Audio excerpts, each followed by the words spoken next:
agak otoriter ya di Indonesia juga. Menurut kalian, opini kalian kenapa adanya keterbatasan dalam pers itu sendiri sehingga banyak yang ditangkap lah, banyak yang nggak sebebas sekarang lah dalam pers itu. Menurut kalian tuh kenapa sampai adanya pembelakuan kepada para pers itu sampai begitunya? Kalau Soeharto tuh memberi keterbatasan, terus kenapa tadi Vikram bilang kenapa orang diberi kebebasan berpendapat padahal itu dibatasin, kan berarti nggak bebas. Kenapa disebut kayak gitu? Makasih. Dia setelah Soeharto, jadi dia bukan si Soeharto lagi. Balik lagi yang ke Orde Baru. Tadi masih bertanya Orde Baru. Ini kan di sini baca ada yang namanya Pers Pancasila. Tapi kan tetap harus diawasi dengan pemerintah yang melalui Departemen Penerangan. Nah ini kan katanya kan tadi sesuai tidak mau menerima kritik. Tapi ini ada salah satu wartawan yang dia tidak mengkritik Soeharto, tapi mengkritik yang lain, tapi dia dibunuh. Itu bagaimana? Negara Indonesia itu terlihat tetap negara yang Ya gitu, mereka punya positifnya mereka. Jadi kayak mereka sebenarnya keren, tapi karena mereka egonya mereka kuat, jadi mereka kayak juga gimana ya, pecah. Jadi mereka nggak bisa nyatu.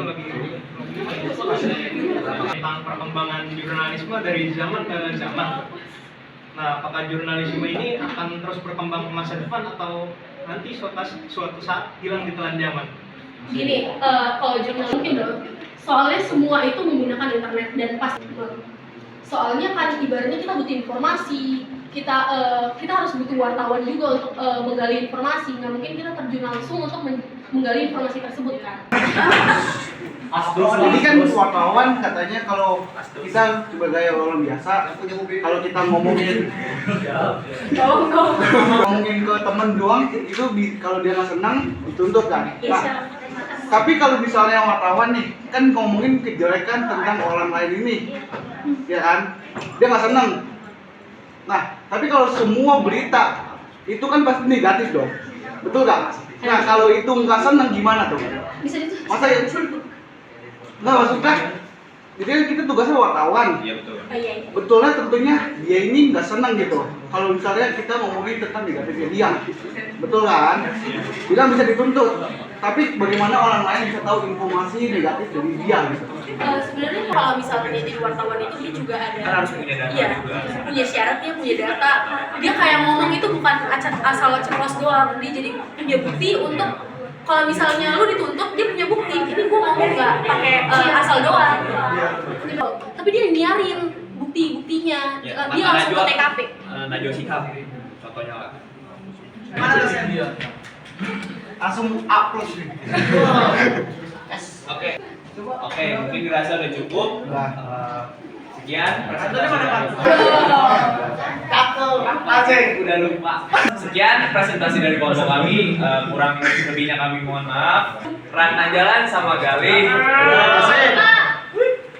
Apalagi ya? Sabar.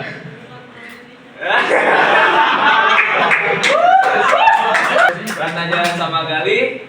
Galinya selingkuh sama Anya. Sekian dan terima kasih. Mohon maaf jika ada kekurangannya.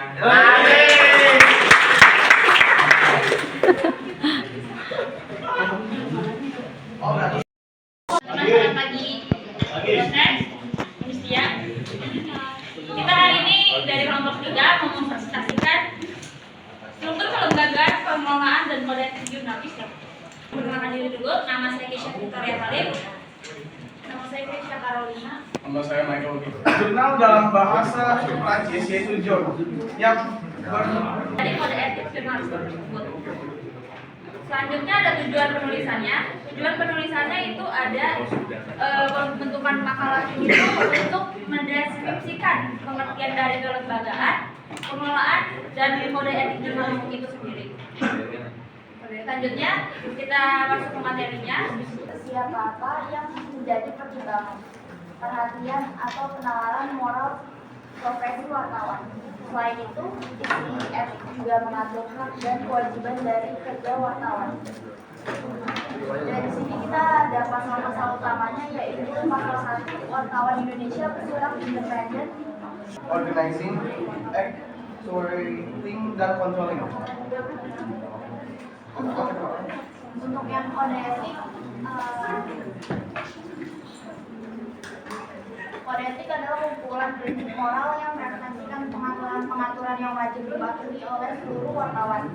Dalam kode etik terdapat pengaturan hak dan kewajiban dari kerja wartawan. Sebelum menutup presentasinya, kita akan buka sesi tanya jawab. Jadi buat teman-teman yang pengen bertanya karena penjelasan yang kurang dimengerti atau apa, boleh bertanya. Terima kasih. Perlu adanya kode etik jurnalistik. Oke, coba namanya sebentar ya. Kode etik jurnalistik disahkan.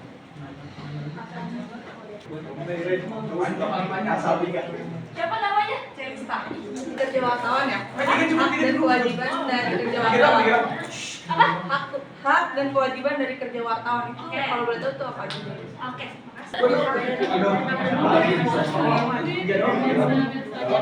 Oke. Udah jawab udah lah. Di sini kosnya berapa ya? Ada kelompok kita. Iya. Yang mengesahkannya itu dan mengawasinya itu kode etik. Dewan Pedoman maksudnya. Etik di jurnalistik.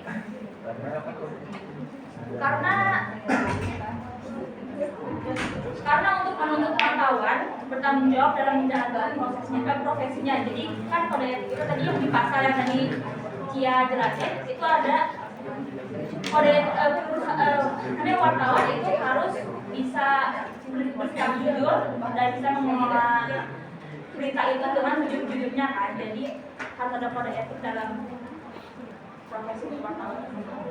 Terus yang ketiga, kapan kode etik itu disahkan? Itu di tanggal 29 Juni 2000. Kode etik wartawan Indonesia itu disahkan bersama Dewan Pers. Terus yang keempat dari pertanyaan Delista, apa aja hak dan kewajiban wartawan?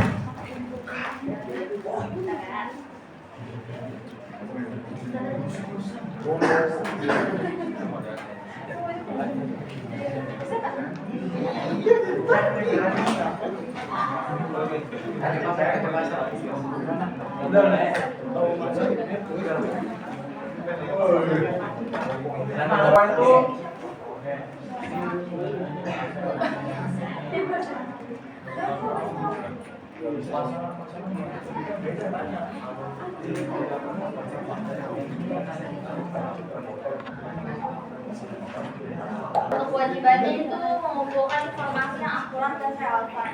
Jadi mereka juga melakukan riset, wawancara, observasi, dan pencarian data yang mendapatkan fakta-fakta yang diperlukan dalam melaporkan suatu berita. Kalau haknya, menurut pasal 7, wartawan Indonesia memiliki hak tolak untuk melindungi narasumber yang tidak bersedia diketahui identitas maupun keberadaannya, menghargai ketentuan embargo, informasi latar belakang, dan off the record sesuai dengan kesepakatan. Makasih teman-teman buat pertanyaan.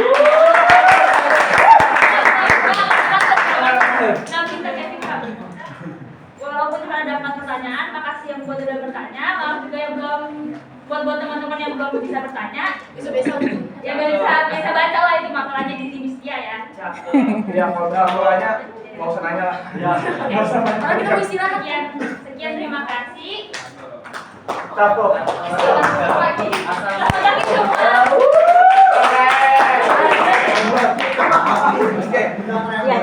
Iya. Oke, tadi nambahin ya. Tadi kan di undang-undang udah ada tuh kalau wartawan tuh punya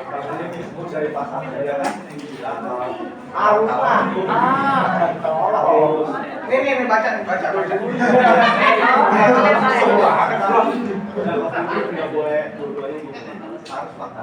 Kalau misalnya wartawan menyimak Iya. Oke, jadi gini, ada berita, ada opini ya. Setuju nggak?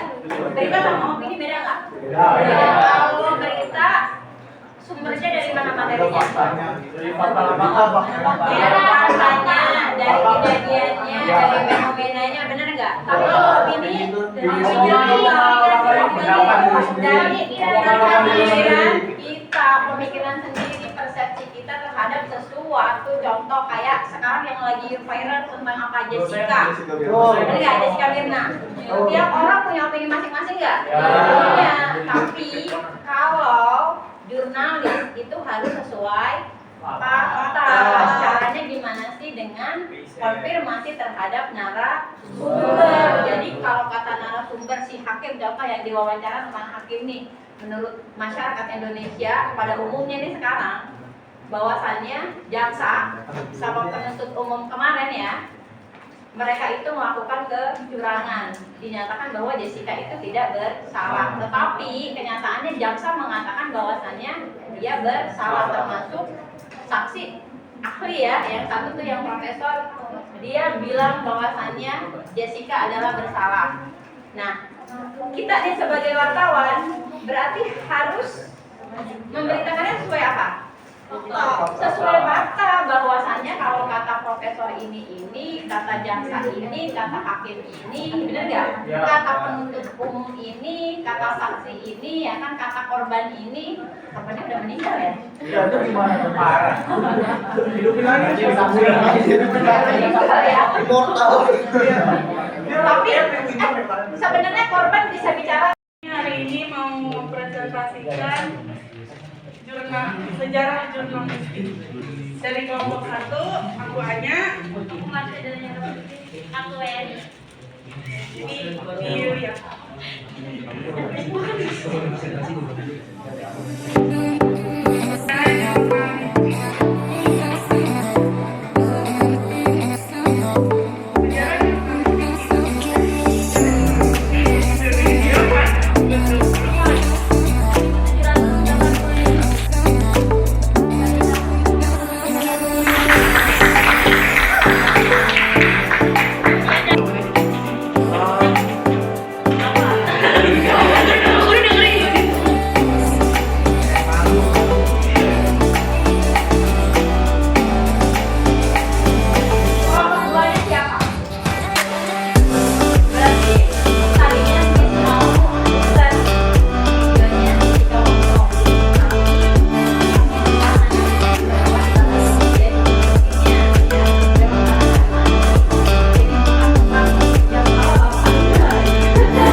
Ada buat kafe, kafenya mau hari Jumat, kafe favorit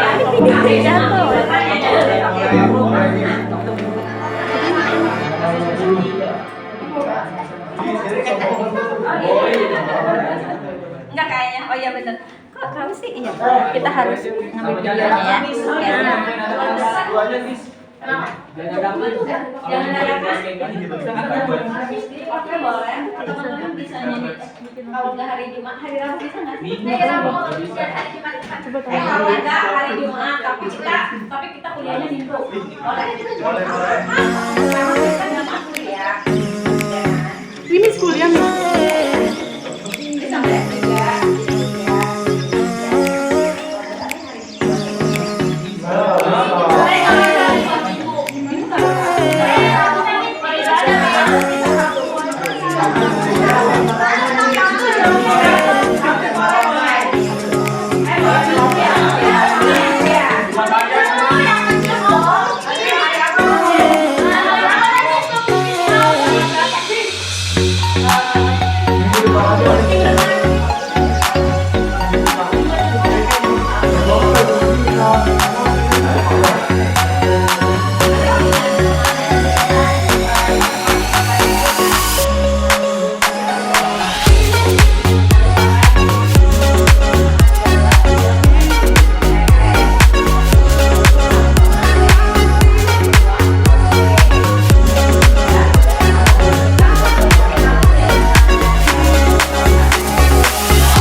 Boleh, nggak apa-apa. 4 minggu tenang boleh? Boleh. Nanti kita online. Ya boleh ya. Berarti kita minggu tenang. Kalau minggu tenang berarti boleh di hari Kamis. Tapi di minggu tenang ya. Di hari Kamis di minggu tenang. Malam apa sih ya? Malam. Tetap hari Kamis ya. Berarti nanti Miss buat schedule-nya pas di minggu tenang ya.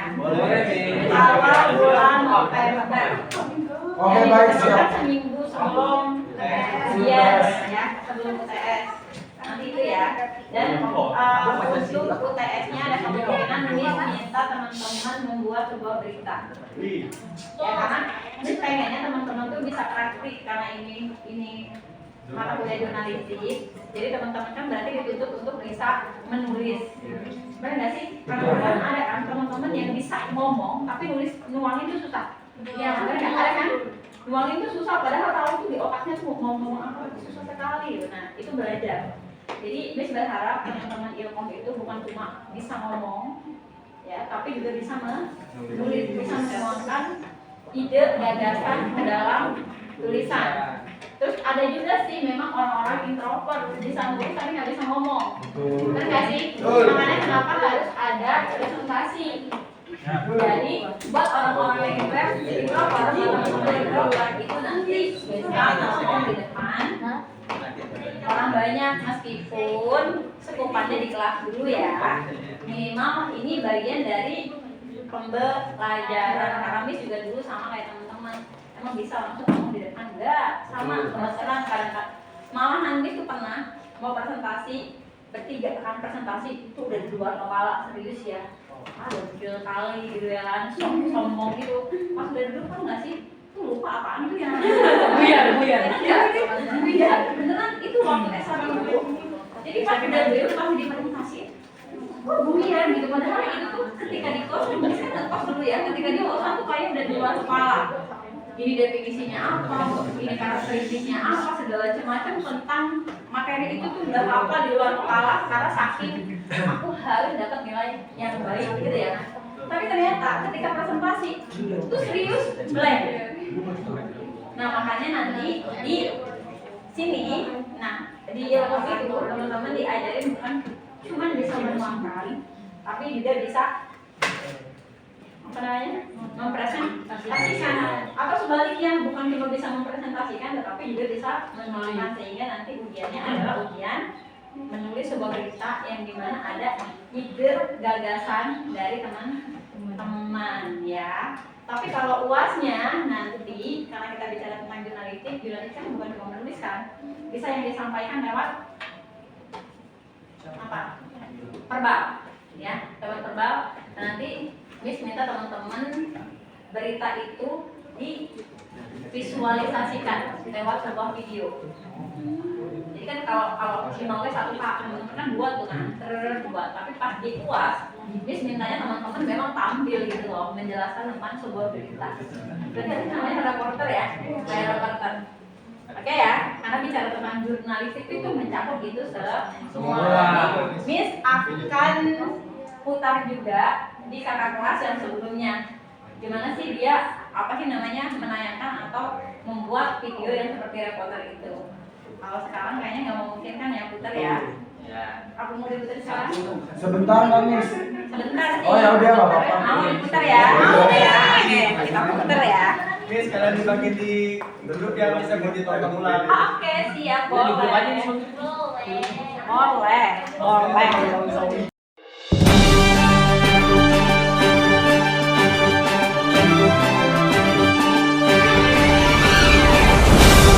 Halo, selamat pagi pemirsa. Apa kabar Anda hari ini? Senang sekali selama beberapa waktu ke depan Kabar Petang kembali menyapa Anda dengan sejumlah informasi terkini, menarik, dan inovatif. Pemirsa, bersama saya Stephen Stepian, kita ikuti Kabar Petang selengkapnya.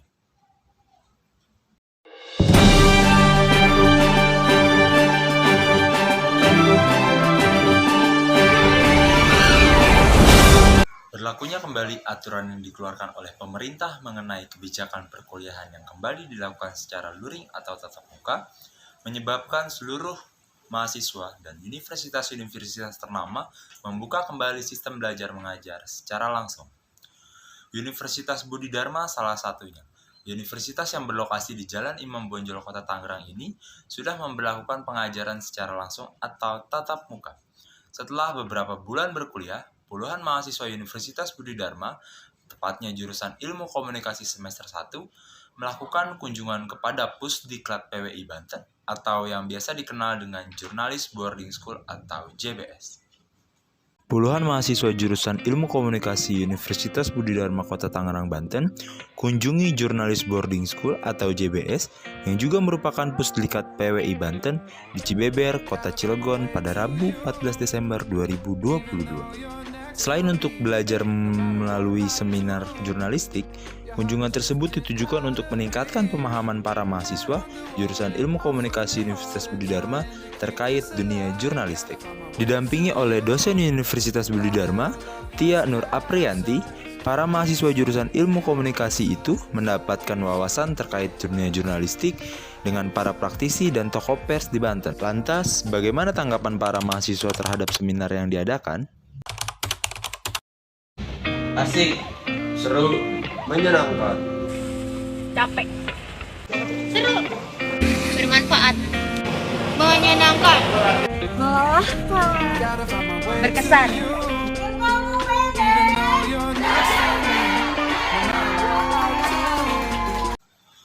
Demikian Kabar Petang hari ini. Saya Stephen Stepian mewakili tim redaksi dan seluruh kerabat kerja yang bertugas mengucapkan terima kasih atas kebersamaan Anda. Saksikan selalu Kabar Petang dan sampai jumpa.